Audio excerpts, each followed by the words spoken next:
Bonjour YouTube, je vous présente aujourd'hui une partie de Le Phare, Survivre à la nuit de Die Art pour l'édition.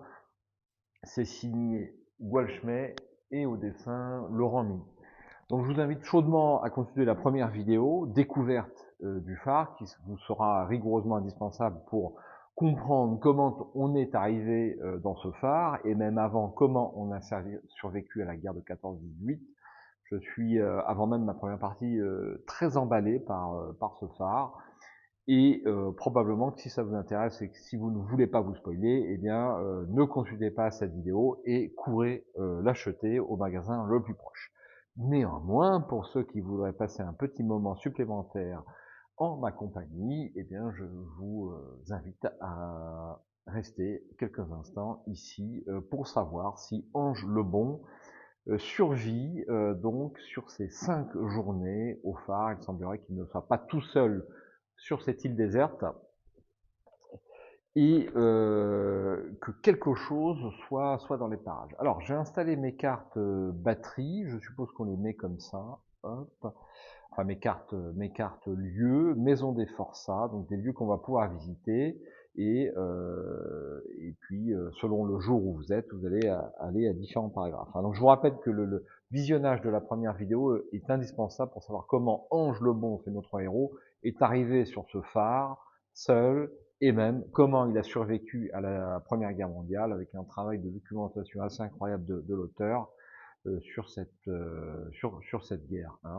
Alors je continue. La grotte du serpent, la crique aux épaves, le bois de Coatnots et la carrière de Maïglas. Donc j'ai un petit peu régularisé ma zone de jeu par rapport à la première vidéo. Et donc je me rends au 172 pour débuter ce lundi 12 novembre, si vous êtes d'accord. Donc le 172. Réalisez désormais toutes les étapes prévues à la phase Aurore du lundi 12 novembre 1923. À ce stade, vous devez avoir 4 cartes événements posées sur le plateau de jeu. Ah, alors moi j'en ai que 2.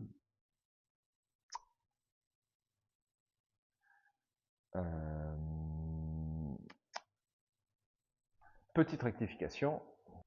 Bon, écoutez, pour moi, je n'en ai que 3, donc à savoir, eh bien, la porte fracturée, le téléphone hors service et une que je vais tirer au hasard. Donc, ce n'est pas indiqué dans la règle, mais je suppose qu'on la tire au hasard.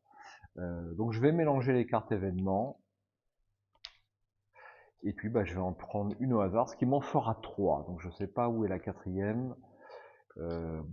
Écoutez, le jeu sera certainement suffisamment difficile, et si j'ai un petit événement en moins, eh ben, c'est pas bien grave. Allez. Ça sera un mécanisme grippé. Le mécanisme de rotation de la lentille, essentiel pour balayer l'horizon de lumière, semble bloqué. Des gouttes d'huile s'échappent du boîtier et un engrenage est à moitié rouillé. Résolution, dépenser 2 ressources outils et 1 point d'action pour réparer le mécanisme ou dépenser 5 points d'action. Effet s'ignorer, le rituel de survie coûte désormais une ressource pétrole supplémentaire. Bon, eh ben écoutez, on va essayer de vous faire apparaître le plus possible de choses à l'écran parce que c'est plus agréable. Donc on va tout tasser un peu mieux, comme ceci. Et puis je vais dépenser, comme il est indiqué dans le paragraphe, mon premier point d'action. Après avoir relevé la pression atmosphérique sur le baromètre anéroïde du poste de veille et noté la valeur réconfortante de 1018 hectopascal dans le carnet de bord, vous pouvez désormais dépenser votre tout premier point d'action. Si vous souhaitez l'utiliser pour une courte promenade jusqu'à la plage de Portsgwen, afin de vous réveiller pleinement et profiter du grand air du large, rendez-vous au 52. Écoutez, je vais effectivement me rendre au 52 pour voir ce que ça donne lorsque je profite du grand air en début de journée. Le vent frais vous surprend aussitôt la porte franchie. Parcouru d'un frisson, vous réajustez le collerage de votre caban et marchez d'un bon pas vers la grève qui souligne d'un liseré doré la crique rocheuse sur laquelle se dresse le phare. C'est encore un pâle soleil d'hiver, mais sous ses rayons rasants qui nimbent la côte d'une lueur de miel, L'endroit vous paraît moins lugubre, presque apaisant. Sur le rivage mouillé, où scintillent comme des pépites coquillages luisants et éclats lumineux de verre dépoli, vous longez les flots, esquivant les vagues mourantes qui s'alanguissent sur le sable. La lente respiration de la mer, ce ressac palpitant, vous enivre et, au fil de votre marche, vous en percevez les subtilités. Ce n'est pas un chant monocorde et sourd comme vous le pensiez d'abord. Au contraire, une infinité de nuances surgit lorsque vous tendez l'oreille, déchiffrant peu à peu le message caché de cette magnifique sonate. Le crépitement de l'écume roulant sur le sable, le cri des mouettes qui se mêlent au rugissement de l'océan, le fracas des déferlantes sur les falaises escarpées, le chointement du vent qui irise de frissons la surface mouvante de cette immensité bleue, vous regagnez un point de mental si nécessaire. Alors je n'ai pas de point de mental en moins pour l'instant. En revanche, si vous regagnez un point de mental si nécessaire, la grève jouxtant le phare, vous pouvez rejoindre celui-ci sans dépenser de points d'action. En revanche, si vous choisissez une autre destination, il vous en coûtera un point d'action. Alors que je resitue le 172, où est-ce que...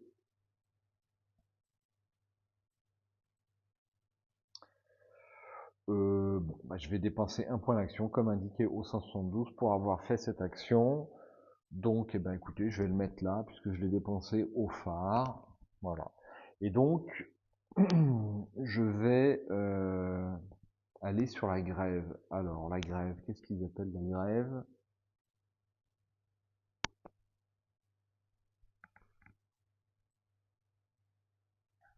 Je ne sais pas.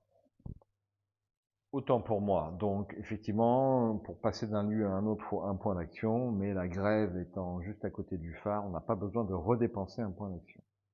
Alors, est-ce que je retourne au phare pour faire les rituels, etc., etc., et réparer les mécanismes? Alors, pour l'instant, est-ce que j'explorerai pas les épaves pour trouver des ressources? Donc, je vais me rendre à la crique aux épaves pour un point d'action. Donc je vais aller au 43 pour cette première exploration. Crique aux épaves. Des écheveaux de varech séchés, tourbillonnant dans le vent, découvrent dans leur sillage une myriade de petites pierres rondes, posées sur le sable, telles des joyaux multicolores. Elles scintillent ardemment sous la lumière morcelée du soleil. La marée, quasiment au plus bas, révèle un fouillis de laminaires et de fragments d'épaves trop lourds pour être emportés par le flot. Par instant, un rouleau plus ferme vient s'écraser sur la grève, libérant un parfum de sel et de goémon qui enivre tant les gens de mer. Si vous possédez l'objet numéro 5, vous pouvez dépenser un point d'action et tenter votre chance près des rochers immergés. Est-ce que j'ai l'objet numéro 5? Je n'ai pas l'objet numéro 5 et je ne regarderai même pas ce que c'est. Dans le cas contraire, ou si vous ne souhaitez pas utiliser cet objet pour le moment, vous pouvez arpenter la longue étendue désertée par les flots à la recherche de quelques trouvailles opportunes. Cela vous coûtera également un point d'action avant d'aller au 185. Je vais dépenser un autre point d'action et je vais aller au 185. Alors je n'ai pas pris, qu'est-ce que j'avais comme objet? J'ai droit à 6 objets. Et bien de toute façon, je n'ai que 6 objets, donc je les emporte tous avec moi. La lampe tempête, la hache de bûcheron, la corde tressée, et j'ai même que 5 objets, et le fusil Lebel avec ses 2 munitions qui ne comportent qu'un seul emplacement. Donc la question ne se pose pas. Donc 185.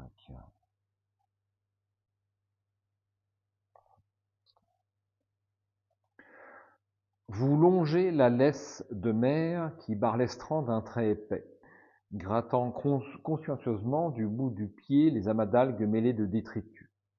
Autant d'offrandes énigmatiques des courants capricieux, déposées là comme un inventaire des profondeurs marines. œufs de raie en forme de poche visqueuse et noire, méduses échouées ratatinées en blocs gélatineux, os de sèche effilés, fragments de verre poli, coquilles de couteau, d'huîtres ou de palourdes. Mais rien qui ne sorte vraiment de l'ordinaire. Vous repérez bien çà et là quelques bouts de bois flottés, mais pas de quoi constituer une réserve satisfaisante. Parvenu à l'extrémité de la crique, vous vous retournez face à l'immensité et poussez un long soupir de désappointement. Vos mains sont vides et dans le ciel, le soleil voilé poursuit son inexorable descente vers l'ouest. Si vous refusez de céder à la déception et entreprenez une nouvelle tentative dans l'autre sens cette fois, allez au 217 en échange d'un point d'action. Si vous ne pouvez pas ou ne le souhaitez pas, il ne vous reste plus qu'à quitter ce lieu. Est-ce que ça vaut vraiment le coup d'insister pendant qu'on est là? Allez, je dépense encore un point d'action et je fais la marche dans l'autre sens. Est-ce que mon entêtement va être payant? Nous allons le savoir dans un instant. Opiniâtre, vous refuserez cette déconvenue, vous accrochant à l'idée, sans doute saugrenue, que la marée n'a pas pu se montrer aussi avare. Vous revenez sur vos pas, traversez la digue naturelle de débris et poursuivez dans l'espoir de dénicher enfin quelque chose d'utile. Votre œil aguerri repère soudain, à la faveur d'un éclat fugitif, un petit objet qui vous envoie un bref signal lumineux depuis son linceul de goémon. Vous vous penchez aussitôt pour le ramasser, constatant amèrement qu'il ne s'agit que d'un vieil hameçon tordu. Au même instant, un remous insolite rompt la monotonie du ressac. Un mouvement rapide, une présence. Si votre mental est de 6 ou moins, rendez-vous au 276. Si ce score est supérieur, allez au 111. Je vais au 111.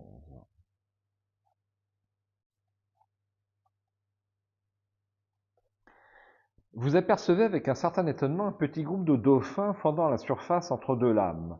Ce spectacle, à la fois rare et inattendu, vous arrache un sourire sincère. L'humanité vous paraît bien présomptueuse de se croire supérieure à ces créatures gracieuses, évoluant sans entrave dans les immensités marines, composant un époustouflant ballet qui résonne en vous comme un hymne à la liberté absolue.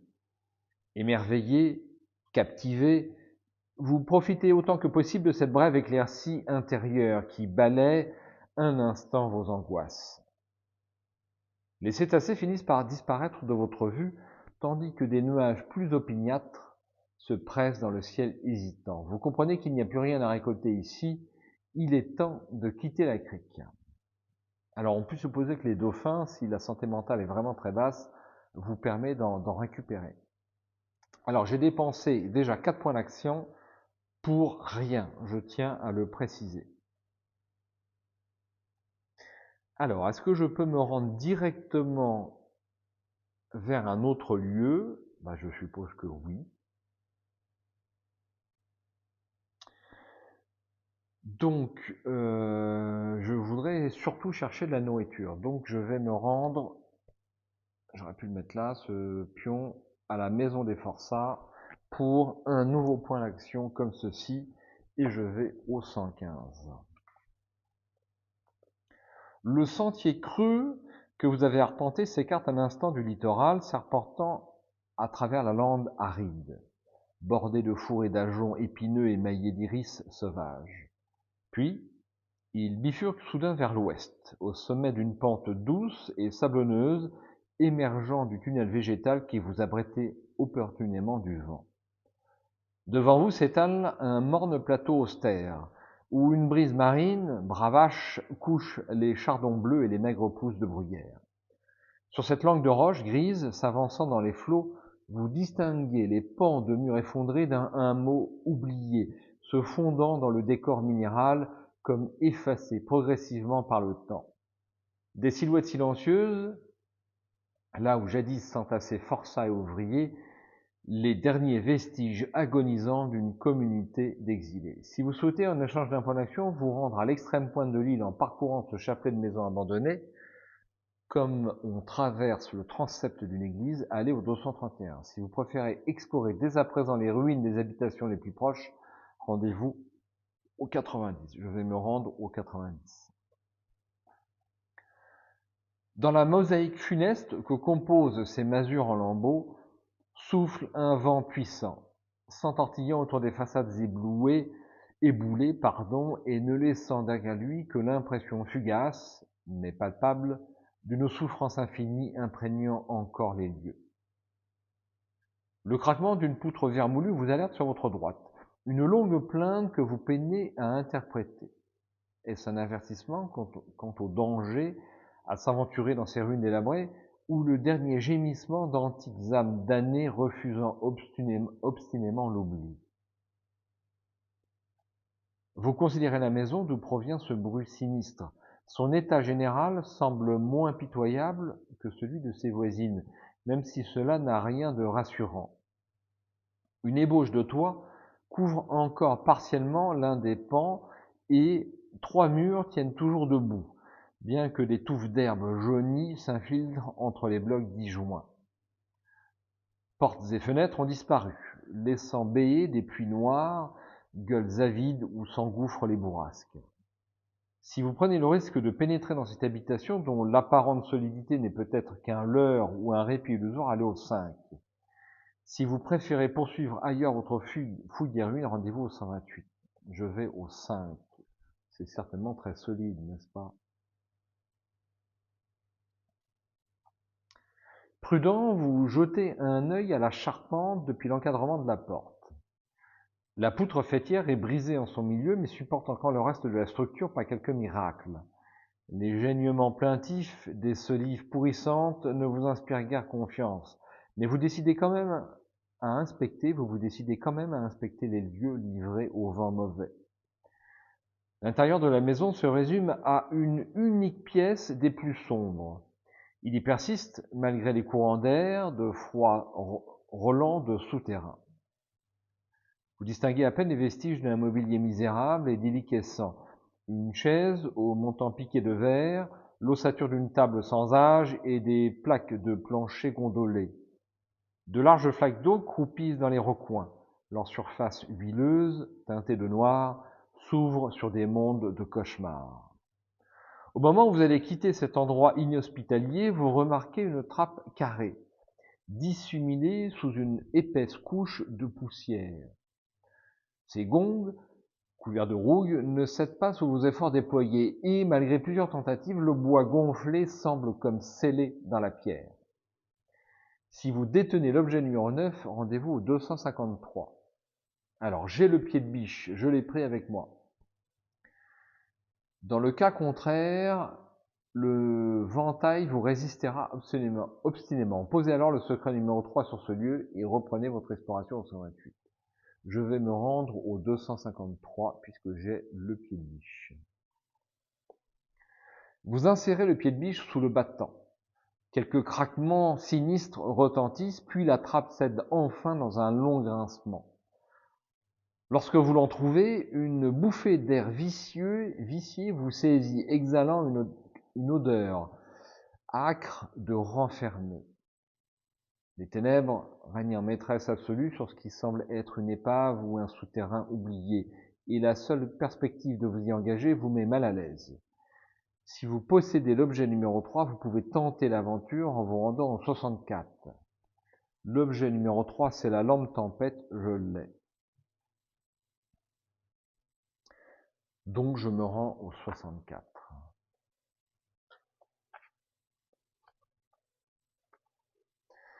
La trappe s'ouvre sur un escalier humide au degré disjoint, qui s'enfonce dans une nuit éternelle. La flamme hésitante de votre lampe à pétrole projette des silhouettes tordues sur les cloisons grumeleuses, dévorées par le salpêtre. Chaque marche gémit sous vos pas, et l'atmosphère, lourde de relents de terre moite, fait naître en vous un malaise diffus, comme si des formes tapies dans l'ombre vous épiaient en silence. Défaussez-vous du secret numéro 5. Je ne l'ai pas. Ça aurait été bien que ce soit précisé.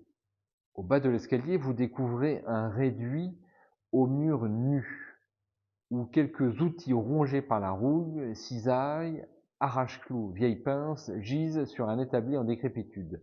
Vous pouvez obtenir une ressource outil 2 si vous détenez l'attribut mécano. Ce n'est pas le cas, j'ai donc un point d'outil, c'est super, je passe à 4. Dans un coin, un bidon métallique à la peinture écaillée attire votre attention.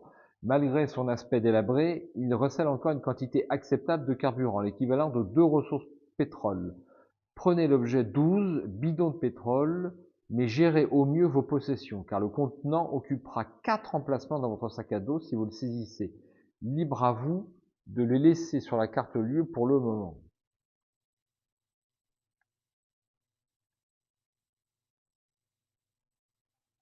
Alors, l'objet numéro 12. Qu'est-ce? Voici un bidon de pétrole. Un gros bidon métallique à la peinture écaillée. Sa masse imposante le rend encombrant. Utilisation. Une fois arrivé au phare, vous récupérez 2 ressources pétrole. L'objet occupe 4 emplacements dans le sac à dos. Alors malheureusement, je suis obligé de le laisser sur le lieu compte tenu de tout ce que j'ai emporté. Donc à retenir, a priori pour venir, alors c'est pas ici que je suis, c'est dans la maison des Forçats. Pour venir ici, le mieux c'est d'avoir que la lampe tempête et le pied de biche. Heureux de votre trouvaille, vous remontez toutefois sans tarder l'escalier, luttant à chaque pas contre l'envie irrépressible de vous retourner, tant l'impression d'avoir tiré de son long sommeil une entité malveillante ne vous quitte plus, comme si cette cave n'était qu'un tombeau qu'il n'aurait jamais fallu profaner. Vous chassez cette idée saugrenue de votre esprit. Posez sur le lieu le secret numéro 16, puis laissez derrière vous le hameau abandonné. Le secret numéro 16.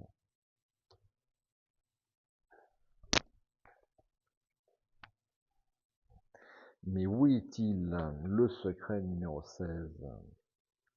Le voici, je le pose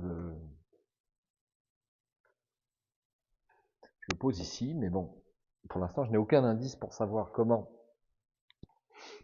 le découvrir. Alors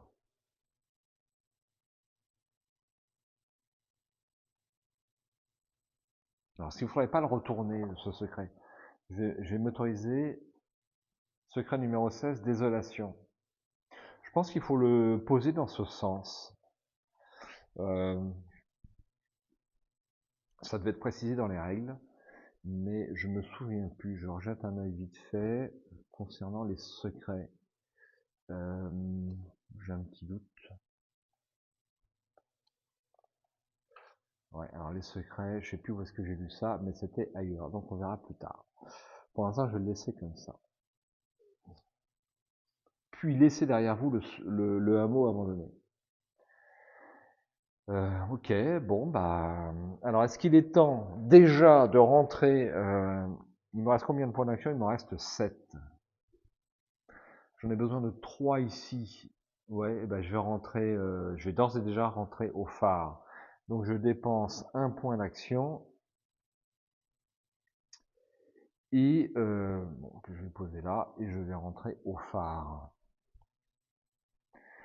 Donc, on va essayer de réparer. Ah mais je vais pas pouvoir revenir chercher mon bidon de pétrole. Bon.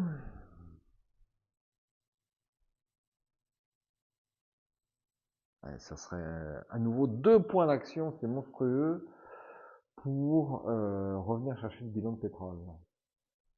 Pour avoir 2... Je suppose que ce secret indique qu'on a déjà découvert le bidon de pétrole, et si on revient, le bidon de pétrole ne sera plus là. C'est comme ça que je perçois les choses. Écoutez, c'est une première partie, c'est une partie découverte. Donc de toute façon, je vais être loin de faire un sans faute.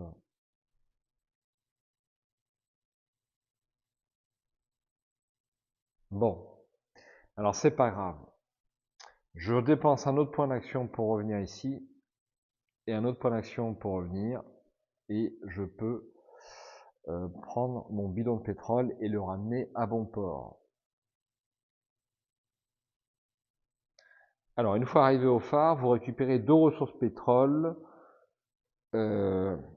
je suppose qu'il faut défausser cet objet après. Donc je récupère 2 ressources pétrole, je passe à 5. Et je remets ça dans la liste. Ensuite, donc je vais dépenser un point d'action pour me reposer, comme ceci.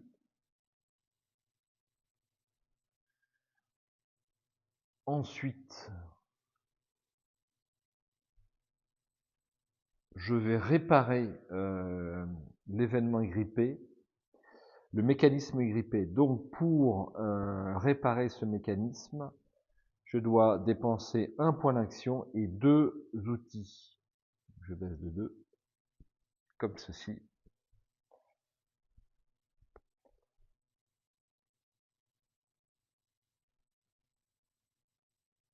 Ensuite, je vais manger, parce que c'est obligatoire, une ressource nourriture. Alors, coût, ça ne dépense pas de points d'action de se nourrir, en fait. Ça, c'est bien. Donc, je dépense ma dernière nourriture. Je suis donc à 0 en nourriture. Et je peux mettre le jeton jaune ici pour indiquer que j'ai mangé.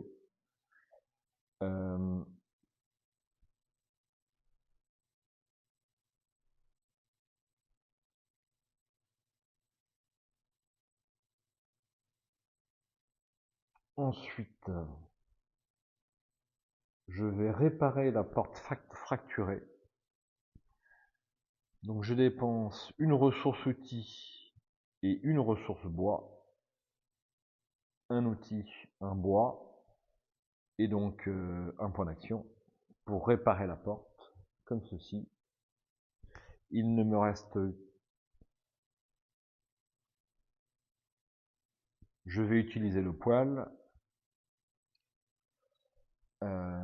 Effet, donc ça me coûte un bois. Je passe à 2 en bois. Et enfin, mon dernier point d'action, entretien de la lanterne, coût 1 point d'action et une ressource pétrole.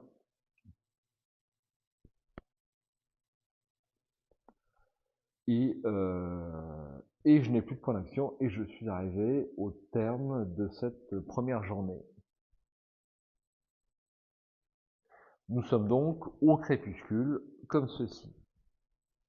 Alors, retour au phare, vérifier la résolution des rituels de survie. Alors, il y a juste un truc que j'ai pas fait, c'est le goût du lonanum. Donc, je vais perdre un point en physique, comme ceci, puisque je n'ai pas satisfait mon addiction.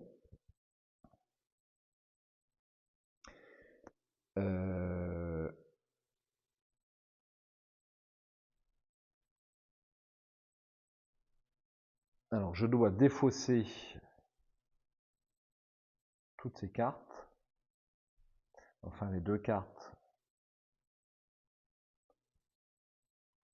événements, donc je suppose que je les remets dans le paquet événements, n'est-ce pas?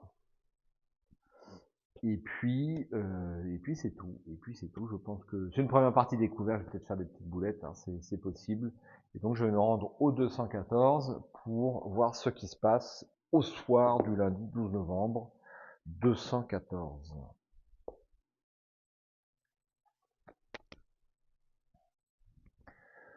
L'horizon s'embrasse sous l'agonie d'un soleil vaincu, mortellement blessé. Du sang semble suinter de ses derniers rayons, là où la terre est aspirée par le ciel, là où tout se confond. Des hordes de nuages pommelés, admirant le spectacle aux premières loges, s'étendent en une ligne cabossée. Ils renvoient, comme d'étranges miroirs célestes, les reflets rouges et or de l'astre déclinant. Aussi loin que porte votre regard, de petits groupes d'oiseaux de mer fuient à tire-d'aile cet immense incendie aux confins du monde.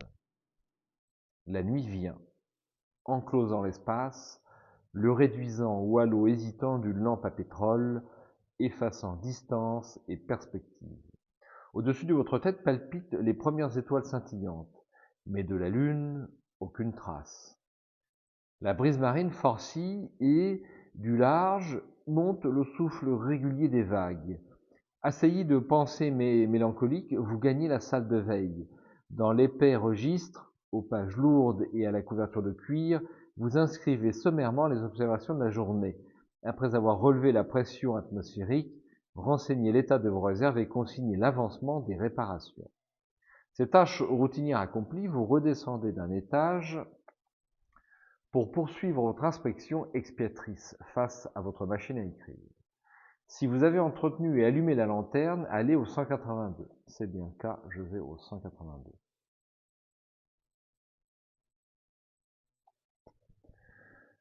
Assis à votre table de travail, occupé à aligner le papier et les rouleaux de la machine à écrire, de sinistres grincements métalliques attirent soudain votre attention. Vous suspendez votre geste, prêtant l'oreille. L'escalier, agissant comme une chambre d'écho, amplifie un étrange gémissement qui résonne en un impérieux appel. Par moments, le noroît tourbillonnant, grimpant le long du phare, se change en bourrasque impétueuse et étouffe cette plainte monotone. Elle semble provenir de l'énorme lentille de Fresnel, là-haut, qui tourne lentement pour balayer la mer d'un faisceau pâle. On perçoit même, à de fugaces instants troublants, le vacillement de la flamme, si fragile face à la furie des vents venus du large, porteurs de pluie, qui tournent lentement pour balayer la mer d'un faisceau pâle. On perçoit même, à de fugaces instants troublants, le vacillement de la flamme. Vous ressentez l'importance de cette lumière dans la nuit, cet esprit de feu qui accompagne votre veille, elle vous guide autant qu'elle vous lie, sentinelle de pierre dans les ténèbres sans fond. Regagnez si nécessaire un point de mental. Je n'ai pas perdu de point de mental. Rendez-vous au 54.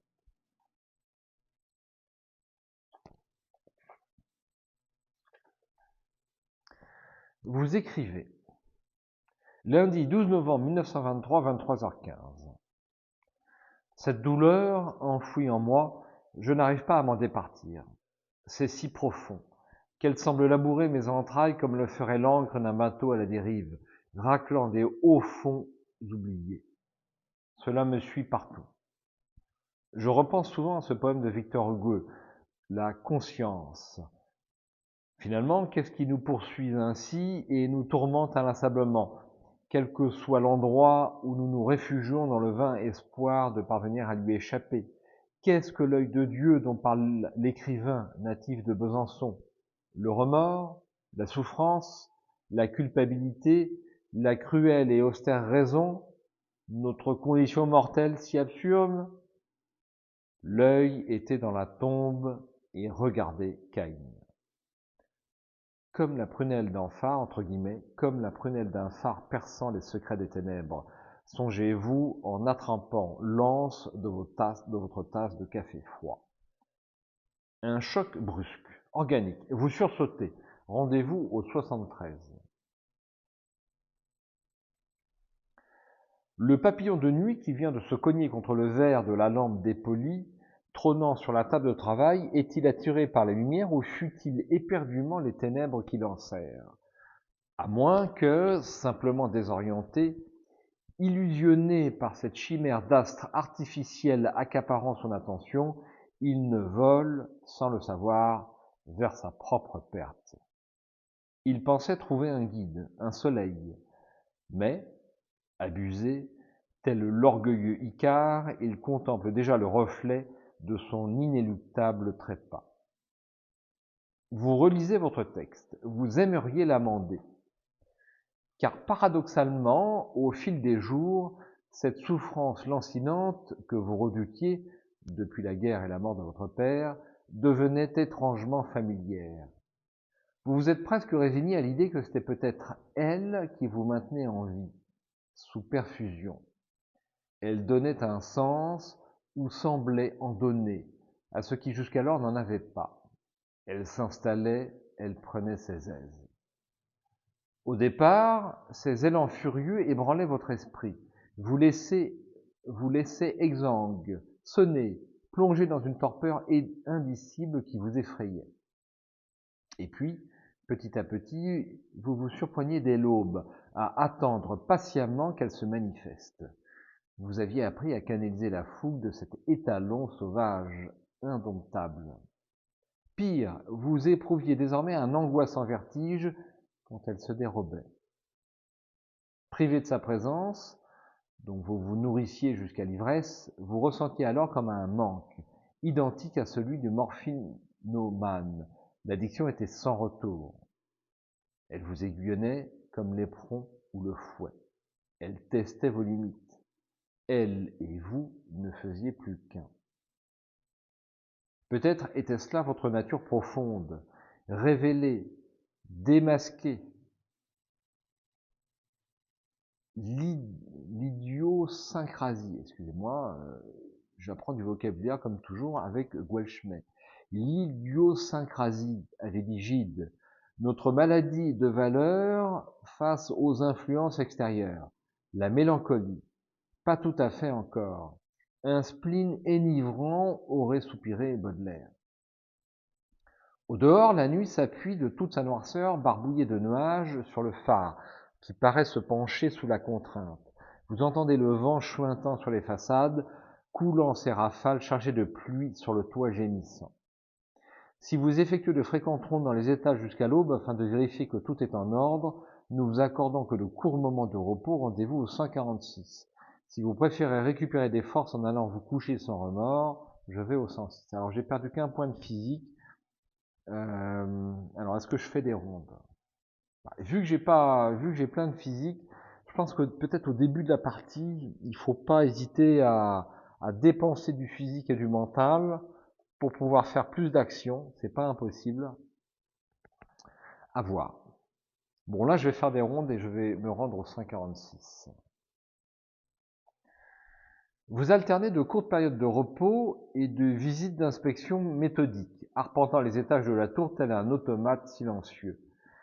Constamment à l'écoute, vous restez attentif au moindre bruit singulier, auscultant, depuis ses entrailles, ce géant de pierre dressé sur son promontoire, surveillant avec une solennelle gravité sa lente respiration. Parfois, dans ce concert de chuintements, grincements et craquements devenus familiers, un son inquiétant résonne, discordant. Il rompt par sa disharmonie agressive la subtile alchimie née de l'habitude et vous alerte aussitôt. Vous pressez le pas, cherchant à localiser l'origine de ce tourment dans le corps de l'antique titan, l'esprit ravivé par l'angoisse. Mais pourtant, vous n'observez ni ne constatez rien d'anormal. Il ne s'agissait le plus souvent que d'un sursaut, tout au plus, un spasme aussi soudain qu'éphémère. Et bientôt, vous reprenez votre lente déambulation, veilleur inlassable, pénitent volontaire, médecin au chevet d'un patient silencieux. Placez le marqueur de temps sur la case Aurore du mardi 13 novembre sur le plateau de jeu et commencez votre nouvelle journée à Bègue à Vran. Alors, nous sommes le 13 novembre, je récupère tous mes points d'action comme ceci.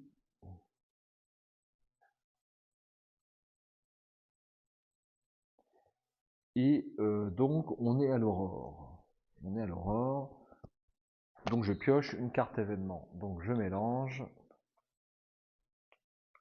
comme ceci.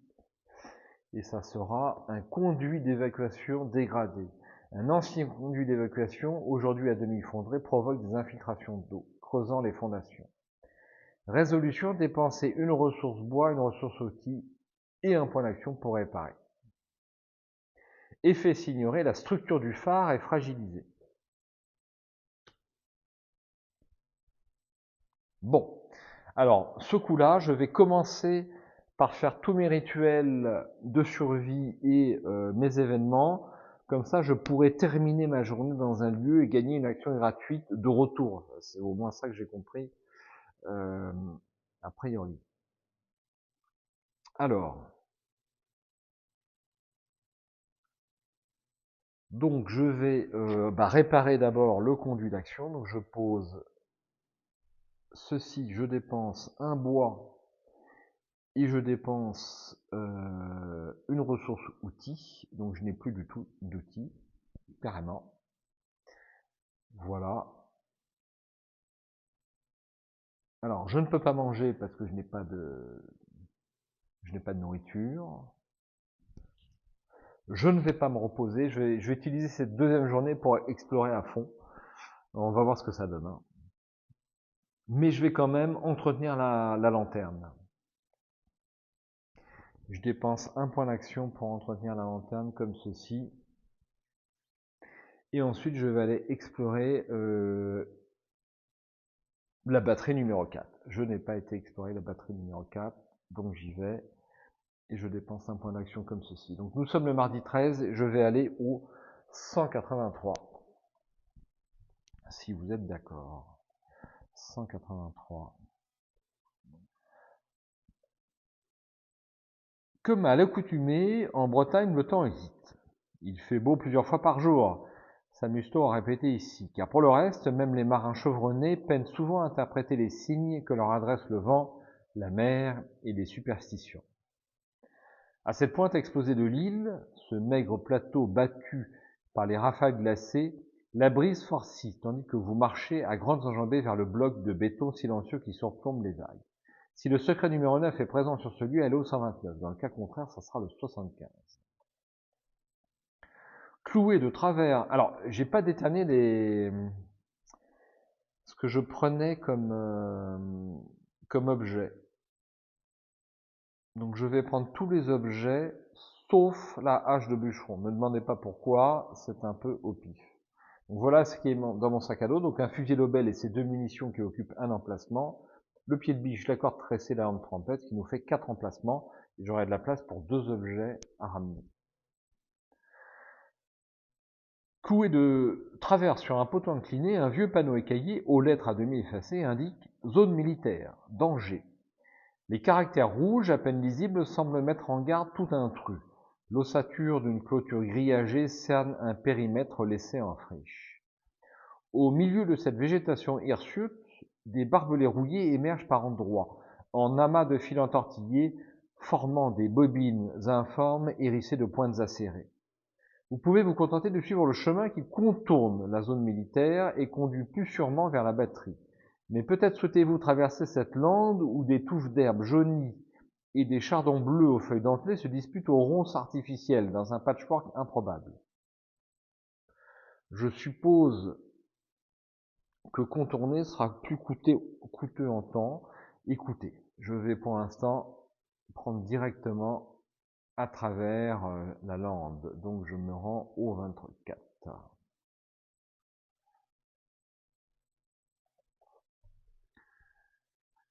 Arpentant précautionneusement la friche, vous considérez avec amertume et un certain dégoût les entrelacs de fils de fer déroulant leurs tiges arquées aux lames tranchantes. Lors de son industrialisation à la fin du XIXe siècle, l'inventeur du barbelé avait-il seulement imaginé l'usage funeste qu'en feraient les armées. Des grandes plaines du Midwest, où il contribua à l'essor de l'élevage, jusqu'aux champs de bataille où s'accrochaient les soldats, empêtraient comme jadis le bétail. Plus on se débattait, plus cela vous lacérait les chairs jusqu'aux os. Et la panique qui s'emparait de l'être entravé, qu'il s'agisse d'un cheval affolé ou d'un poilu sous le feu des mitrailleuses, condamnait assurément le captif pris au piège de ces câbles de malheur. Au fond, il n'y avait guère de différence entre ces mammifères asservis et les soldats. À la fin, on les envoyait tous à l'abattoir. Masse anonyme, palpitante, qui n'était rien d'autre qu'un minerai humain à exploiter. Un discret cliquetis attire soudain votre attention. Vous relevez avec précaution votre pied droit qui a déclenché ce bruit intrigant. Là, emmêlé dans une nasse de fil métallique tordu, vous découvrez une pelle pliante dont le manche dépasse légèrement du sol. Malgré la rouille qui tache la surface, l'outil paraît encore utilisable. Vous venez d'exhumer l'objet numéro 6, rendez-vous au 85, l'objet numéro 6. Une pelle pliante, outil léger issu de l'équipement militaire, se replie d'un clic sec. Permet de creuser ou de déblayer sans trop s'encombrer. Utilisation utile pour dégager un éboulis, creuser un abri, déterrer un objet. Donc je le rajoute dans mon sac à dos, et le voici, et je me rends au 85.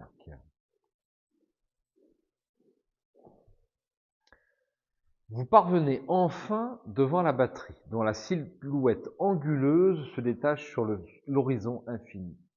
Posez le secret numéro 9 sur ce lieu. Le secret numéro 9.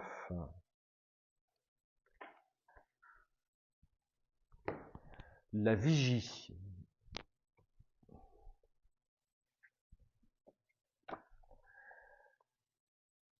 Le vent lance ses rafales à l'assaut du bastion, s'insinuant en sifflant dans les anfractuosités, tandis que les panneaux de tôle, qui obturent partiellement les entrées, vacillent sous la contrainte. Si vous possédez l'objet 9 et que vous souhaitez dès à présent vous introduire dans l'ouvrage militaire, c'est quoi l'objet 9? C'est le pied de biche, je l'ai pris avec moi. Très utile le pied de biche. Si vous ne possédez pas l'objet ou que vous préférez préalablement faire le tour de la batterie, allez au 164. Il vous en coûtera un point d'action. Eh bien, je vais bien sûr utiliser mon pied de biche et me rendre au 223.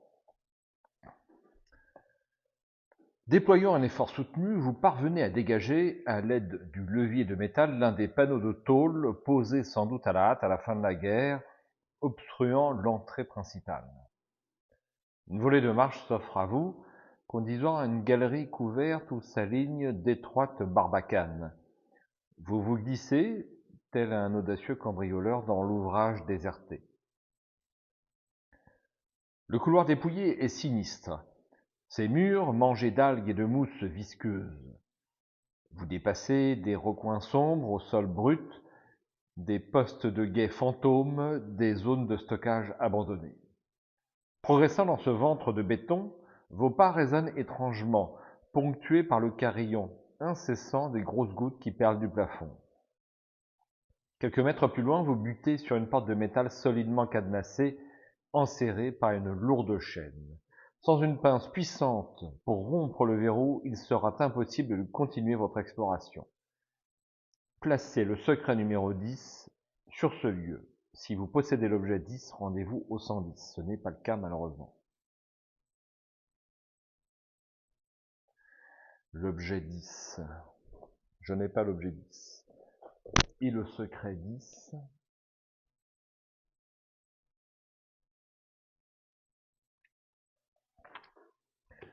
C'est une impasse pour l'instant.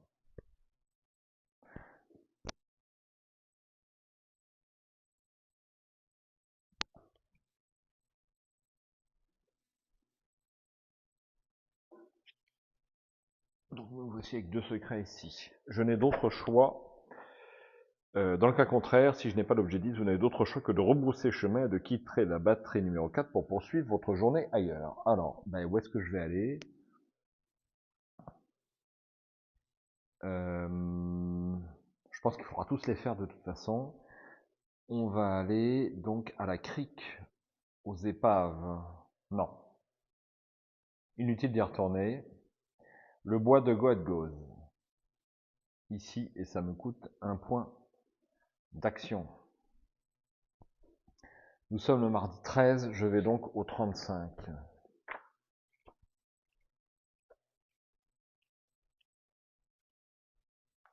Si le secret numéro 1 est posé sur ce lieu, allez au 249. Dans le cas contraire, c'est le 93.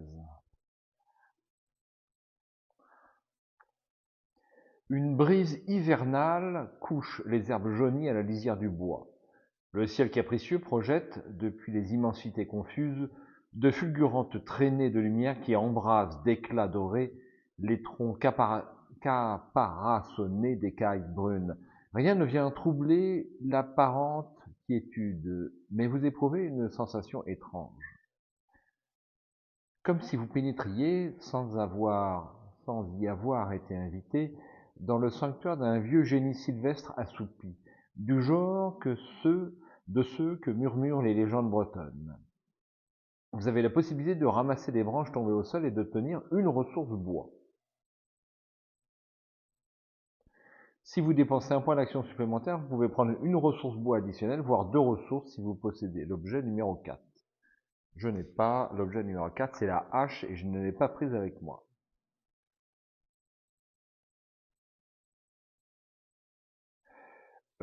Ok, je le fais.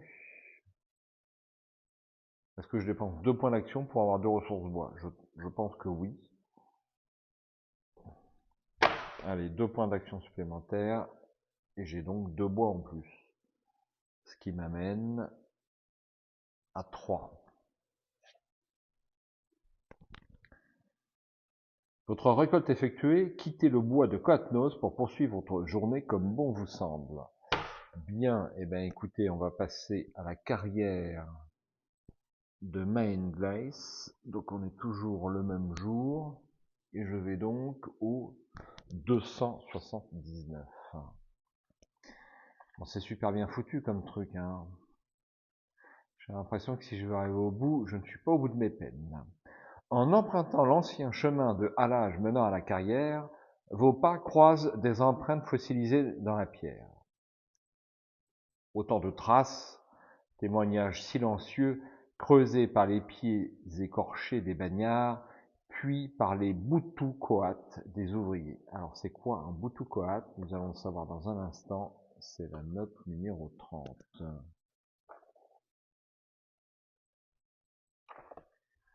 Littéralement en breton, chaussures de bois et plus familièrement, sabots. Combien de convois chargés de roches bleutées, miroitantes de feldspath et de micas, ont transité, et de mica sans doute, ont transité ici durant toutes ces années, bravant le froid et les tempêtes. Vous ne pouvez vous empêcher de penser à ces multitudes de tailleurs, fendeurs, forgerons, qui ont œuvré sans relâche au rythme des saisons par tous les temps. Arrivé à l'entrée béante de la carrière, vous entendez le vent siffler le long des parois verticales, mugissant comme les lamentations d'âmes en peine. Les pans de roche, fracturés, marqués de cicatrices profondes, portent toujours les traces des coups réguliers des pics. Dans votre dos, la marée montante s'acharne à grands coups de bélier, éphémères, vague après vague, assaillant les remparts de la forteresse de granit. Si vous possédez le secret numéro 2, rendez-vous au 203. Ce n'est pas le cas, je n'ai pas le secret numéro 2. Je vais donc au 178. Il faudrait que je prenne plus de notes. À chaque fois que je me le dis, je suis flemmard. Les éboulis s'étendent ici en pente chaotique. Blocs gris-bleu fracturés, ciselés par les années et l'usure, dispersés comme de grandes stèles échouées. Par endroits, des débris d'outils, pioches, pelles ou coins métalliques, émergent de ce paysage minéral, témoignant d'un labeur depuis longtemps abandonné aux assauts de la mer et de l'oubli. Le silence règne, seulement troublé par le grondement du flot qui grimpe inexorablement le long de la falaise, vous prévenant que la marée, cédant à un caprice de la lune, recouvrira bientôt une large portion de la carrière. Un examen attentif des gravats vous permettrait peut-être de dénicher une trouvaille inespérée. Si vous souhaitez fouiller les monceaux de pierre en dépensant un point d'action, rendez-vous au 243. Bien sûr. 243.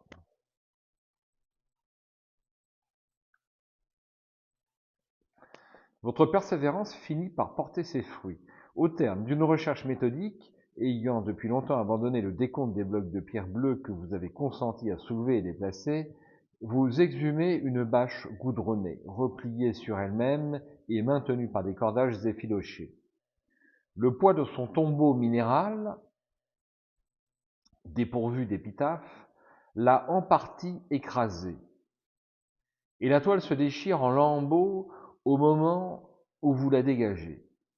À l'intérieur, pêle-mêle, pince, marteau et cheville, ciseaux à fendre la roche, coins métalliques et même un burin grossièrement affûté. Certains outils semblent presque soudés par la rouille, témoignant de décennies de torpeur dans une gangue de limon agglomérée par l'humidité, mais d'autres restent étonnamment utilisables. Vous empochez ce qui peut encore servir. Prenez 2 ressources outils, ou 3 si vous possédez l'attribut mécano, ce n'est pas le cas, et acquérez le secret numéro 2. Le flot se fait déjà entendre, le flot fait déjà entendre la cavalcade de ses étalons aux crinières d'écume blanche recouvrant peu à peu l'estran. L'endroit sera bientôt à nouveau submergé par les eaux, il est temps de partir. 2 ressources outils. Je repasse à 2. Et j'ai donc le secret numéro 2. Le secret numéro 2, il est là. Déterré. Donc je l'acquiers, je suppose que je le mets avec moi dans mon inventaire.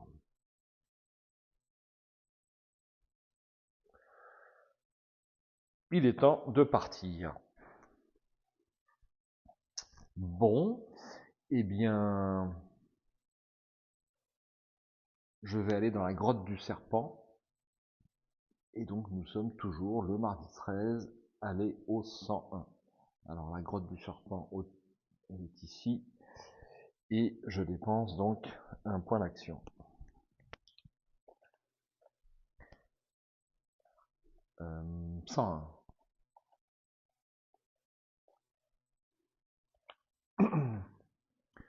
Le chemin monte roidement jusqu'à une pointe dénudée qui s'avance dans les flots. Parvenu au sommet, vous découvrez un panorama époustouflant. À perte de vue, la mer obsédante s'impose au monde, telle une majestueuse divinité païenne. Comme toujours, le spectacle vous fascine autant qu'il ranime en vous une vénération profonde, teintée d'une crainte superstitieuse. La même dualité de sentiments qui vous saisit parfois en pénétrant sous la voûte d'une église. Mais ce temple-ci n'a pour mur que l'horizon infini et pour toi le ciel immense où filent les nuages empressés. Une houle opiniâtre s'est formée au large. Des crêtes d'écume s'élèvent en ondulant avant de se briser contre les récifs qui percent la surface d'éperons noirs tout autour de l'île. Par chance, lorsque vous entamez l'éprouvante descente vers la grotte, le relief abrupt vous abrite des rafales glacées du nord-ouest. Si le secret numéro 6 a été posé en ce lieu, allez au 251. Si au contraire c'est le 7, allez au 81. Enfin, si vous n'avez révélé aucun de ces secrets, ce sera le 148.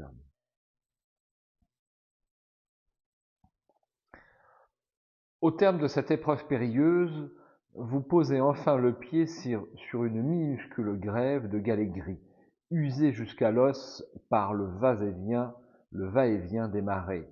Face à vous, crevant la paroi granitique, une vaste ouverture aux allures de bouche tordues donne accès au monde souterrain. D'autres cavités, plus modestes, s'égrènent tout le long de la falaise qui éperonne la mer, certaines trop basses et probablement noyées en permanence. Les vagues s'y engouffrent à grand fracas, projetant leur écume sur les murs qui luisent faiblement sous une clarté spectrale. L'écho du tumulte résonne dans les profondeurs comme un grondement ancien remonté du ventre de la terre. Si vous possédez l'objet numéro 3, vous pouvez explorer la grotte en vous rendant au 16. Alors l'objet numéro 3, c'est la lampe tempête et je l'ai bien. Dans le cas contraire, vous pouvez vous contenter de prospecter l'entrée béante. Non, je vais explorer la grotte en me rendant au 16.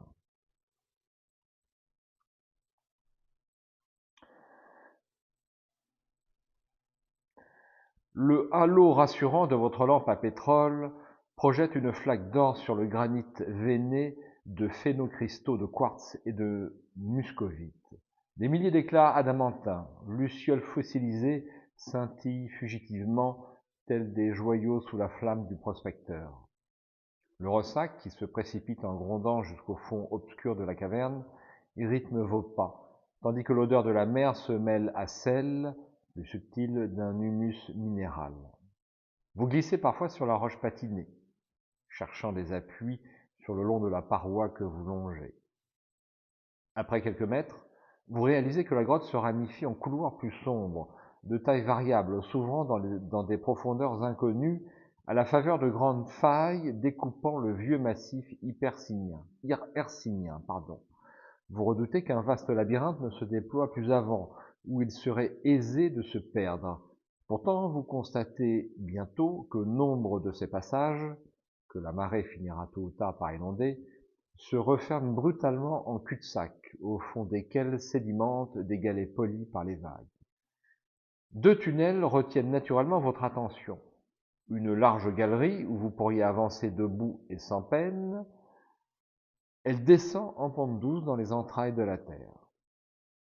et un boyau tortueux, tapissé d'argile, qui grimpe dans le massif. Un léger courant d'air frais y circule, mais il vous faudra ramper, plié en quatre. Pourtant, malgré la logique, malgré toute prudence, votre regard se porte irrésistiblement sur une sorte de laminoir, creusée par les marées dans une interstrate sableuse, coincée entre deux bancs compacts de granit. À peine une chatière, si exiguë que même à plat ventre, vous n'êtes pas certain de pouvoir vous y aventurer bien loin. Mais de ce galet insondable s'élève un appel, presque un chant, aussi désespéré qu'envoûtant. Une exhortation pressante, un murmure chuchoté au creux de l'âme. Vous hésitez longuement, éclairant successivement les trois passages, comme si vous vous teniez au seuil d'une décision capitale à une croisée obscure de votre existence. Et sans vraiment comprendre pourquoi, vous vous surprenez à attendre un signe, quelque chose, une voix familière, peut-être, ou une lointaine réminiscence enfouie pour vous guider. Posez le secret numéro 7 sur ce lieu. Alors, le secret numéro 7, le voici. C'est donc la croisée.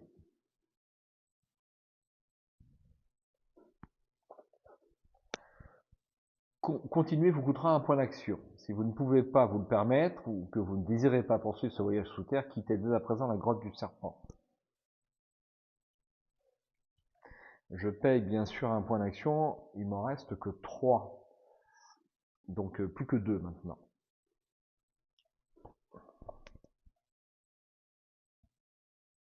Alors, la large galerie, le boyau d'où provient le souffle d'air, je vais préférer le souffle d'air, c'est peut-être plus prudent, et je vais au 50. Dans l'étroit conduit, englué d'argile oxydée, vous croyez sentir, par instant, le faible courant d'air que vous aviez perçu depuis la caverne principale. Les parois visqueuses renvoient des reflets rubéfiés sous la lueur de la flamme, tandis que vous progressez péniblement, bientôt souillé de la tête aux pieds par cette poix collante. L'image d'une panse animale, immense, vous digérant lentement, vous traverse l'esprit. À genoux ou à quatre pattes, votre lampe révèle des filets d'eau vive, teintés de rouille, qui dévalent la pente en gargouillant, telles de sinistres veines gonflées d'humeur viciée. L'effort vous arrache déjà des gouttes de sueur et vos muscles fatiguent à force de maintenir un équilibre précaire. Si vous décidez de reprendre votre souffle, allez au 167. Si vous ne vous arrêtez pas, allez au 133.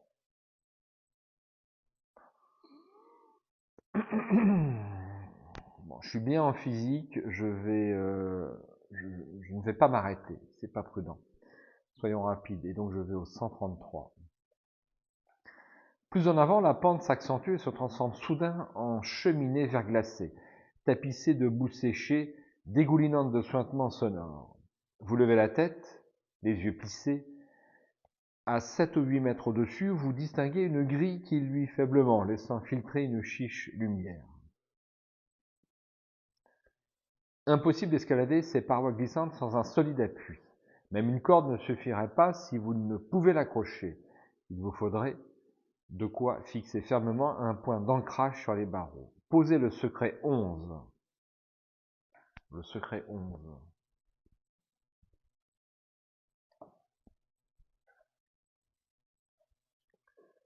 Le puits. J'ai trouvé le puits.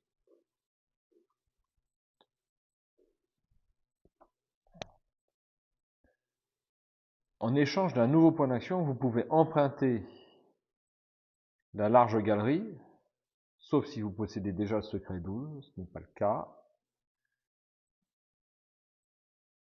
Vous enfoncez dans les toitures, sauf si vous possédez le secret 13, ce n'est pas le cas. Pardon. Arpentez les recoins de la caverne pour être sûr de ne rien négliger, sauf si vous possédez le secret 14. Allez au 45. Alors, il me reste un point d'action, enfin il m'en reste 2. Je le dépense et je vais plutôt arpenter la caverne en allant au 45. On va certainement trouver un fantastique objet. Poussant plus loin le repérage de la caverne principale, vous partez inspecter les multiples cul-de-sac négligés précédemment. Le faisceau de votre lampe balaie des amoncellements de galets, de coraux fossilisés et d'algues séchées, charriés là par d'anciennes marées souterraines ou quelques déluges oubliés. Soudain, votre regard accroche une silhouette blanchâtre, échouée contre la paroi. À ses nageoires dorsales, aisément reconnaissables, et à ses écailles gris argentées aux reflets bleutés, vous identifiez un bar commun, d'une taille peu banale. Il doit approcher le mètre. Ses flancs ont été profondément entaillés, les blessures évoquant davantage des griffures ayant lacéré la chair que la morsure d'un prédateur. D'ailleurs, on ne le surnomme pas le loup de mer pour rien. Vous ne connaissez rien dans ces eaux qui puisse s'attaquer à un poisson situé si haut dans la chaîne alimentaire, surtout un spécimen de cette taille. L'animal est encore frais, sûrement déposé par la dernière marée nocturne, particulièrement forte. Voilà qui pourrait constituer un excellent sursis providentiel pour vos réserves, en même temps qu'un excellent repas. Vous pouvez obtenir, si vous le souhaitez, une ressource nourriture. Ah, mais je me suis trompé, ouais, je me suis trompé sur les trucs. Ah bah écoutez, misplay, ouais. Bah je vais pas pouvoir la prendre. Je vais pas pouvoir prendre la ressource. Et donc j'avais pris 2 bois. J'avais pris 2 bois et je crois une ressource outil. Alors, eh bien, je vais récupérer un point d'action pour corriger mon misplay, récupérer un point d'action. Je crois que c'était ici. Et donc, je vais prendre les 4 ressources que j'ai oubliées. Mais oui, je suis nul, que voulez-vous. Alors, voici ce que je prends. Donc, un bois et un outil, comme ceci. Et donc là, je suis bien. Non, je ne le place que pour un seul objet. Puisque j'ai la pelle là. Bon. Eh ben, je vais récupérer un autre point d'action. Et tant pis, je ne prends pas le bois, je ne garde que l'outil. Et donc je baisse à nouveau le bois. On va faire comme ça. Mais j'ai complètement oublié qu'il y avait des cartes et que je devais les ramener. C'est franchement pas bon. Hein. Alors c'est fort dommage, mais je vais quand même prendre le succès numéro 14. Si je le trouve. Succès numéro 14. Le voici. La manne. Alors, est-ce que je l'acquiers ou est-ce que je le pose? Je crois que je le pose dans le lieu.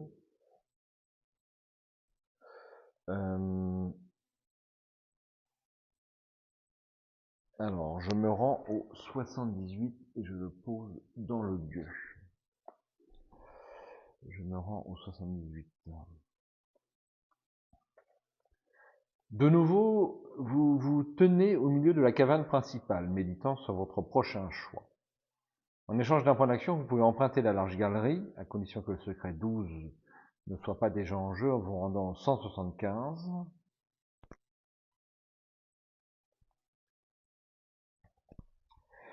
Bon, écoutez, je vais prendre le premier choix, tout simplement. Donc, le secret 12, il n'est pas en jeu. Je vérifie parce que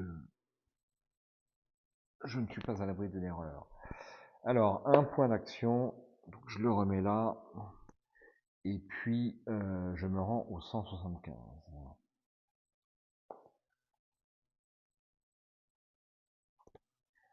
Et un léger frisson vous traverse en une onde glacée lorsque votre lampe projette sur le plafond mouvant l'ombre d'une silhouette au contour irrégulier. La vôtre, forcément. Pourtant, ce reflet déformé, dans cette enclosion minérale étouffante, revêt quelque chose de corrompu, révélant peut-être une part enfouie, tourmentée de votre âme. Malgré les dimensions imposantes du corridor de pierre, qui rendent son exploration relativement aisée, l'atmosphère demeure pesante. Vous ralentissez l'allure en découvrant que le sol est zébré de crevasses béantes, s'ouvrant parfois jusqu'à des gouffres insondables. Le grondement de la mer s'efface peu à peu, remplacé par un son ténu, une sorte de battement monotone, sourde pulsation au cœur des ténèbres. Si vous décidez de poursuivre votre périple souterrain dans la galerie principale, il vous faudra franchir une vasque d'eau stagnante qui barre le passage un peu plus loin. Rendez-vous au 285. Mais vous pouvez aussi éviter de patauger dans cette eau noire dont vous ignorez la profondeur en obliquant dans un tunnel plus étroit qui s'ouvre à angle droit dans la paroi, sur votre gauche, allez au 140. Enfin, si tout cela vous paraît insensé et que vous pensez qu'il n'y a rien à espérer dans ces abîmes noyés, faites demi-tour en vous rendant au 56. Eh bien, ça sera le 285. Non, je vais éviter de patauger dans l'eau noire et je vais aller au 140 pour contourner. 140. Vous vous engouffrez dans le tunnel qui, après quelques pas, semble se refermer, contractant ses muscles de pierre comme s'il cherchait à vous écraser. Une eau fraîche, dégoulinant du plafond et ruisselant le long des parois, titinabule à vos oreilles. Enfoui dans les replis de l'île, privé de tout autre repère, ce clapotis cristallin résonne comme une oraison funèbre dans une église sans éclat, un jour d'enterrement. De véritables petits torrents, nourris par ce ressuyage perpétuel, s'enroulent autour de vos jambes avant de disparaître dans de sombres anfractuosités, glissant vers d'improbables profondeurs. Mais l'exploration de ce conduit étroit se termine brusquement, un peu plus loin. Scellant le boyau sur toute sa surface, un imposant mur de pierre maçonné se dresse sur votre passage, flagellant votre frustration. À première vue, les blocs suintants, en partie disjoints, ne laissent entrevoir aucune faille franchissable. Vous hésitez. Rien ne vient trahir l'âge de cet ouvrage, ni les raisons de sa présence ici, et encore moins l'identité de celui qui l'a érigé. Si vous possédez l'attribut soldat ou vétéran, rendez-vous immédiatement au 71. J'y vais immédiatement, je suis un vétéran. 71.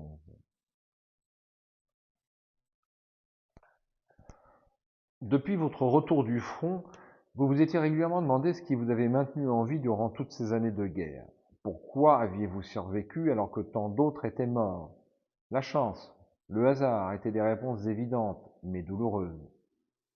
Elles dissipaient aussitôt toute aspiration à un destin manifeste et annihilaient la moindre velléité de transcendance.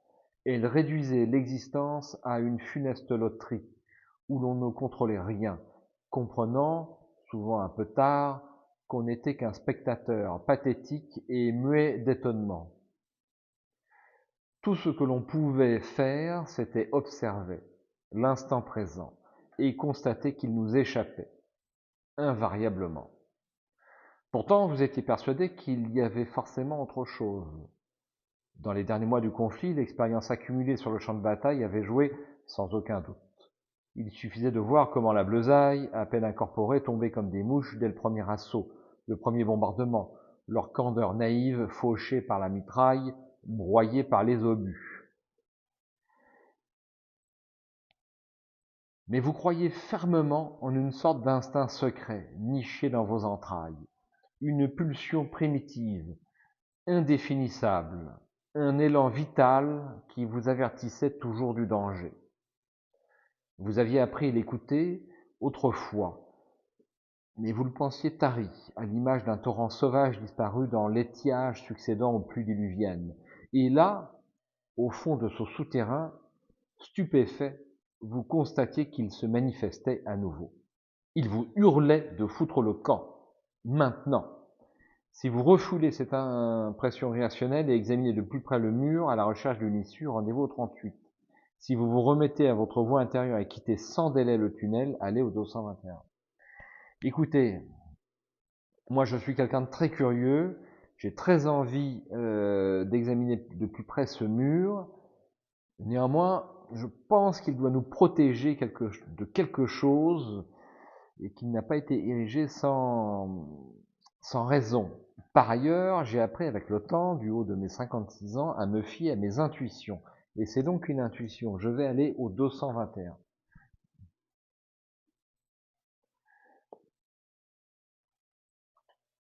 Vous regagnez le croisement. délaissant sans regret le tunnel muré et ses ténèbres humides. Cependant, la sensation d'être épié vous colle à la peau, et vous jetez sans cesse des regards en arrière, comme si vous craigniez que quelque chose ne vous suive. De retour dans la galerie principale, vous pouvez désormais tenter la traversée de la Vasque d'eau stagnante, rendez-vous 180, ou renoncer au 56. Bon, je vais traverser la mare d'eau stagnante, donc je pense que la prochaine fois que je passe par ici, il faudra pas se tromper de choix. Enfin, si j'ai pas la tribu vétéran, j'aurais pas été averti. L'eau glacée vous enserre les jambes et à chaque pas vous vous enfoncez un peu plus profondément dans cette étendue saumâtre qui n'a plus rien d'une flaque boueuse. Vous hésitez. Soudain, un mouvement furtif trouble l'onde. Vous braquez votre lampe, puis demeurez figé. Le cœur affolé, vous tentez de discerner s'il ne s'agit que d'un simple reflux ou si vous venez de déranger un hôte insoupçonné, tapis sous la surface.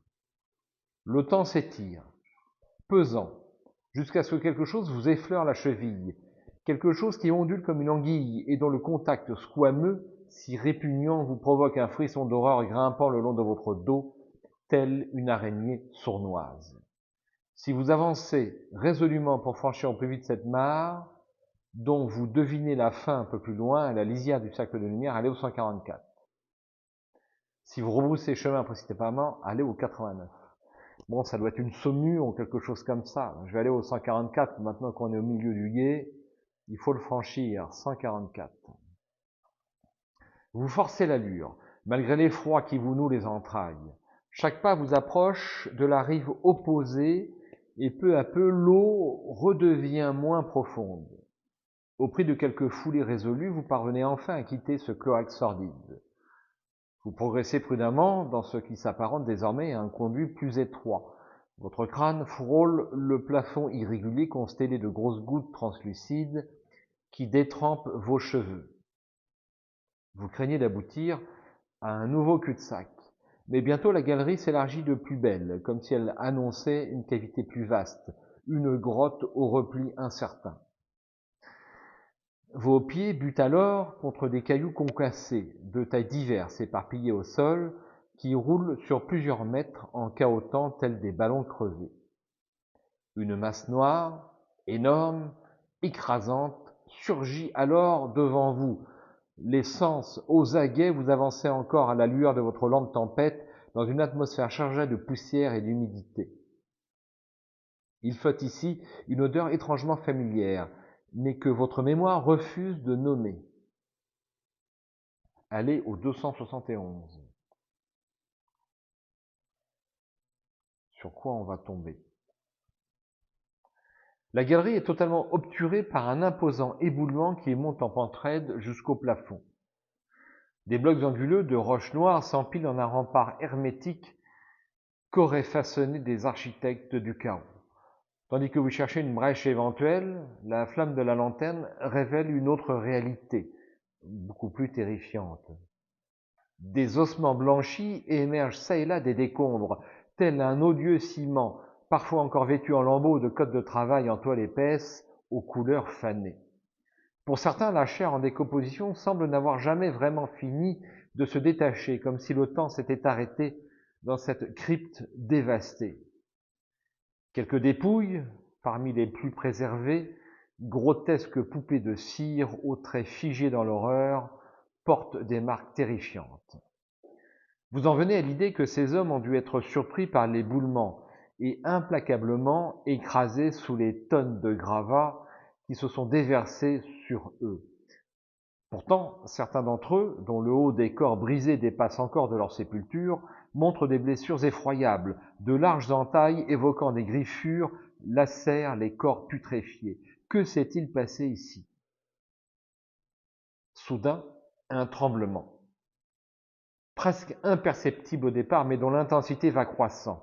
Quelques graviers dévalent la pente qui forme les déblais, carillonnant autour de vous en une averse minérale, puis de plus gros fragments dégringolent jusqu'au sol, qu'ils percutent avec un bruit mat, vous frôlant à plusieurs reprises. La secousse prend fin aussi subitement qu'elle s'est manifestée, mais l'apparente stabilité de l'éboulement vous semble plus qu'incertaine désormais. Bien que le cône de gravats se prolonge encore un peu sur votre droite, vous n'êtes plus vraiment sûr de vouloir vous attarder. Si vous poursuivez malgré tout l'exploration de la zone, allez au 233.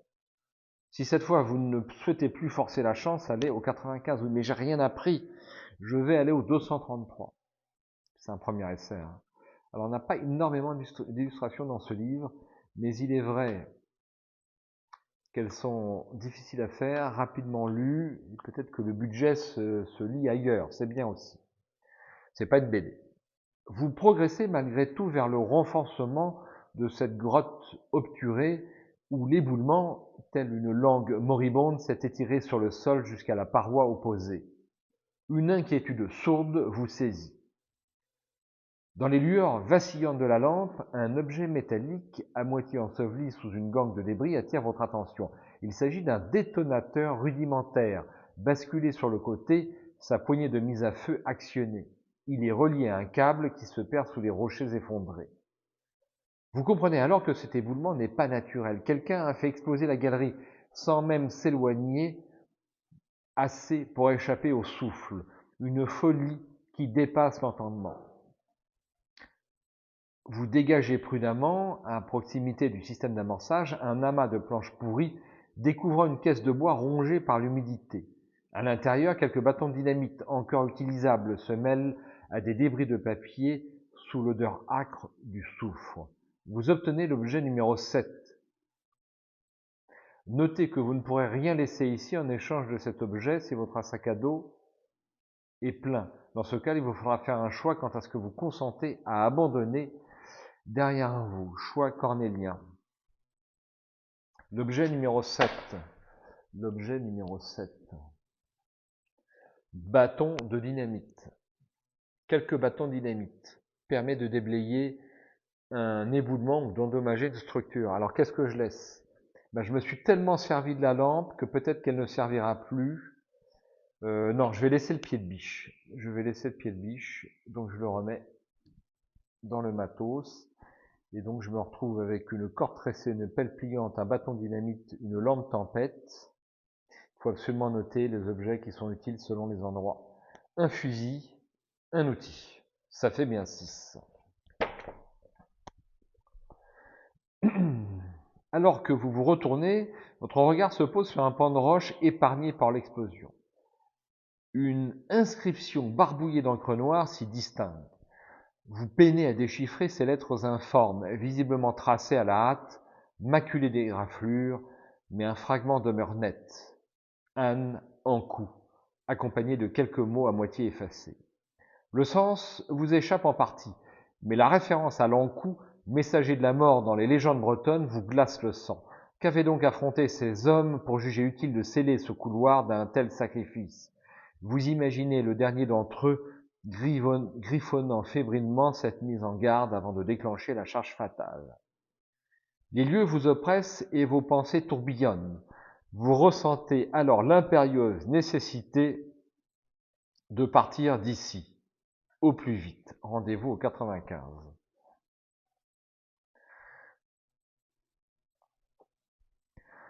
Vous rebroussez chemin, désormais assailli par 1000 questions.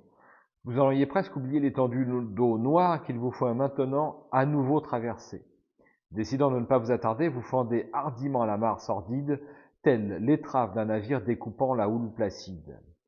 Cette fois, pas le moindre signe d'une quelconque présence. Vous en venez à vous demander à quel point l'ambiance angoissante de ces souterrains influe sur votre esprit et altère votre perception de cet environnement si hostile. Rendez-vous au 56. Bon, écoutez, je le dis au milieu de cette vidéo, donc peut-être pas tout le monde l'entendra. Quand je lis, c'est mon premier essai, quand je lis ces lignes, quand je lis ces mémoires, je suis estomaqué par le style. On n'est pas loin d'un Lovecraft. J'en suis là de mes pensées au fur et à mesure que je lis, parce que le style est encore meilleur que sur les âmes sombres et les veilleurs, qui étaient déjà très bons. À ceci s'ajoute la mécanique tactique du jeu et de gestion qui, jusqu'à présent, me paraît excellente. Je reste sans voix.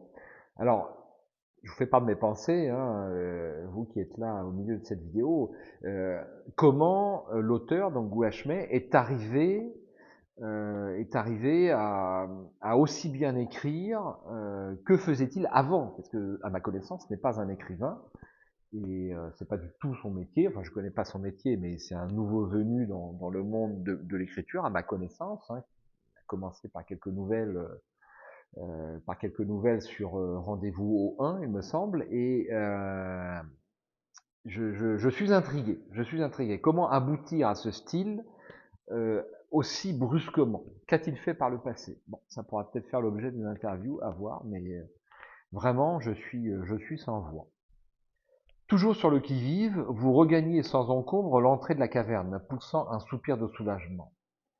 La clarté du jour et les odeurs marines parviennent même à chasser les scories des angoisses sointant à ces profondeurs impies et rassénèrent quelque peu votre âme tourmentée. Posez le secret numéro 12, puis décidez de votre prochain choix. Le secret numéro 12. Il est là. Les tréfonds.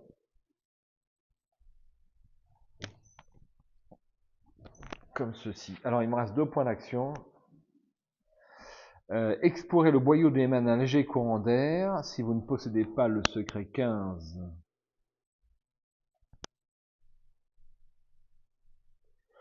ben non, j'ai pas le 15. Ramper dans l'étroite cavité si je n'ai pas le secret 13. Bon, je vais ramper dans l'étroite cavité avec un point d'action supplémentaire, donc comme ceci. Et je vais aller au 246. 246.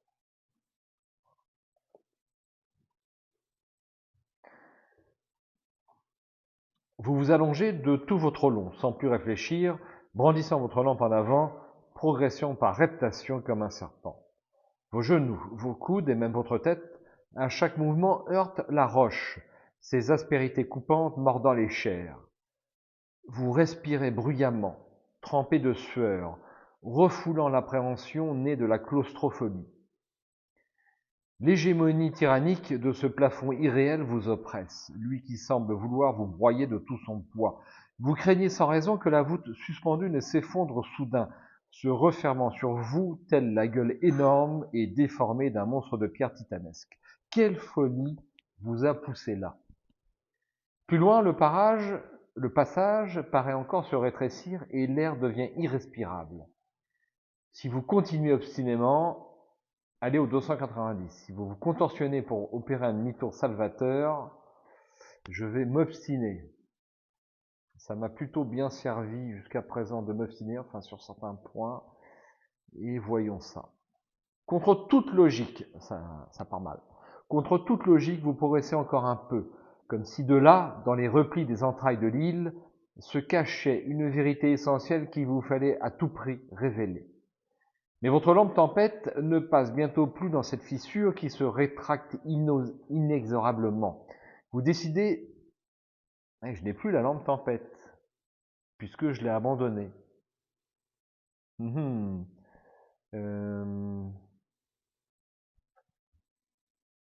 Ah si, j'ai gardé la lampe tempête, mais j'aurais pu l'abandonner. Les règles du jeu peut-être ne le prévoient pas si on abandonne un objet qui était absolument nécessaire pour être ici.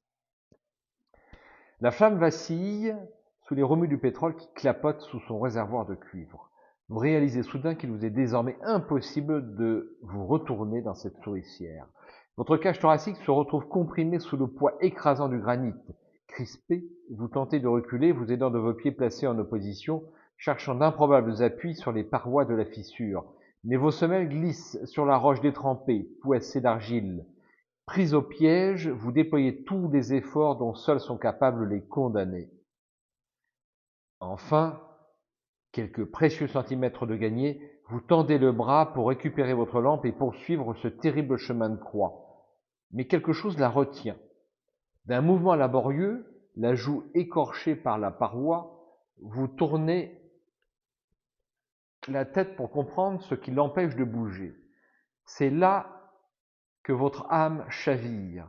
Le souffle coupé, vous distinguez une forme contrefaite, façonnée d'ombre. Ses longs doigts effilés enserrent cette source de lumière qui semble provoquer en elle une furieuse colère. Médusé, vous ne parvenez plus à réagir lorsque le verre de la lampe se brise sous la poigne de cette chose qui n'aurait jamais dû exister.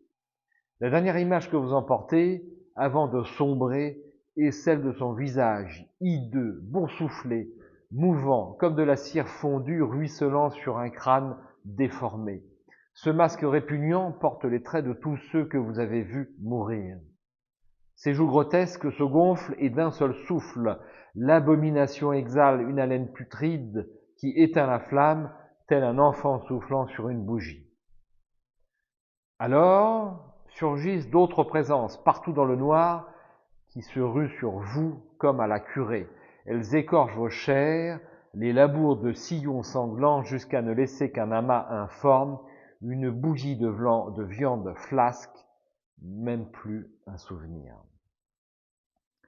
Je crois que je suis décédé, malheureusement. Et pourtant, j'avais été prévenu. Alors c'est vrai que j'avais presque envie de terminer ce premier essai pour, on va dire, ce tutoriel, voilà, pour reprendre un petit peu avec de meilleures bases. Hein. Donc j'étais un petit peu, je le sentais au premier mot que j'ai lu du paragraphe, contre toute logique, c'est bien marqué, l'auteur a bien prévenu. Mais au moins, je sais à quoi ressemble l'ennemi et que la lumière est vraiment très très importante. Hein. Eh bien, écoutez, je dis vraiment chapeau sur ce phare survivre à la nuit. Hein. Donc, j'ai très envie de recommencer rapidement. Alors, les paragraphes sont parfois un petit peu longs, notamment les mémoires de la guerre, mais je pense qu'il faut le refaire au moins une fois. Et pourquoi pas prendre en photo, si vous voulez sauvegarder votre personnage pour reprendre le même au terme d'un prochain essai.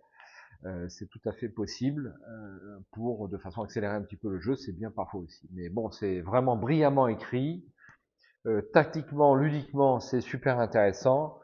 Et on est très intrigué par ce qu'il se passe sur cette île et dans ce phare intitulé Beg ar Vran. On peut supposer que l'auteur habite aux environs de la Bretagne, ça me paraît maintenant un petit peu évident, et qu'il a rassemblé tous ses souvenirs des légendes locales pour tenter de produire cette nouvelle. Mais vraiment, je me répète, mais le style m'a vraiment interloqué. Hein. Je suis habitué à lire de bons auteurs de fantastique comme Pierre Bordage, Serge Brusselot, et on est à un niveau, on n'en est pas loin, si ce n'est égalé. C'est tout pour ce premier essai, cette première partie. Je vous donne rendez-vous plus vite possible sur la chaîne. Alors vous allez me dire, ouais, je fais pas beaucoup de vidéos. Écoutez, ça va, ça vient. C'est comme ça. J'espère à bientôt. Ciao, bonsoir.